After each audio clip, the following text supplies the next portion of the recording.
एक किसान एक बड़े से खेत में खेती किया करता था। उस खेत के बीचों बीच पत्थर का एक हिस्सा जमीन से ऊपर निकला हुआ था, जिसे ठोकर खाकर वह कई बार गिर चुका था और न जाने कितनी बार उसे टकराकर खेती के औजार भी टूट चुके थे। रोजाना की तरह आज वह सुबह सुबह खेती करने पहुंचा, पर जो सालों से होता आ रहा था वही हुआ। एक बार फिर किसान का हल पत्थर से टकराकर टूट गया।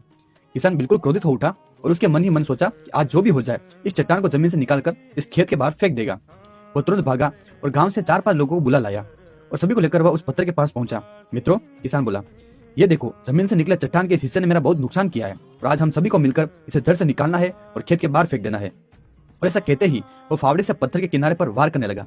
पर ये क्या, अभी एक दो बार ही मारा था कि पूरा पत्थर जमीन से बाहर निकल आया। साथ के लोग भी अचरज में पड़ गए। उनमें से एक ने हंसते हुए पूछा, क्यों भाई, तुम तो कहते थे कि तुम्हारे खेत के बीच में बड़ी चट्टान दबी हुई है, पर यह तो एक मामूली सा पत्थर निकला। किसान भी आश्चर्य में पड़ गया। सालों से जिसे वह एक भारी भरकम चट्टान समझ रहा था, दरअसल वह एक छोटा सा पत्थर था। उसे पछतावा हुआ कि काश उसने पहले ही इसे निकालने का प्रयास किया होता, तो ना तो इतना नुकसान उठाना पड़ता और ना ही दोस्तों के सामने उसका मजाक बनता। शिक्षा। मित्रों, इस किसान की तरह ही हम भी बार बार जिंदगी में आने वाली छोटी छोटी बाधाओं को बहुत बड़ा समझ लेते हैं और उनसे निपटने के बजाय तकलीफें उठाते रहते हैं। जरूरत इस बात की है कि हम बिना समय गवाए उन मुसीबतों से लड़े, और जब हम ऐसा करेंगे तो कुछ ही समय में चट्टान से दिखने वाली समस्या एक छोटे से पत्थर के समान दिखने लगेगी, जिसे हम आसानी से ठोकर मारकर आगे बढ़ सकते हैं। सदैव प्रसन्न रहिए। जो प्राप्त है पर्याप्त है, जिसका मन मस्त है उसके पास समस्त है। जय जय श्री राधे।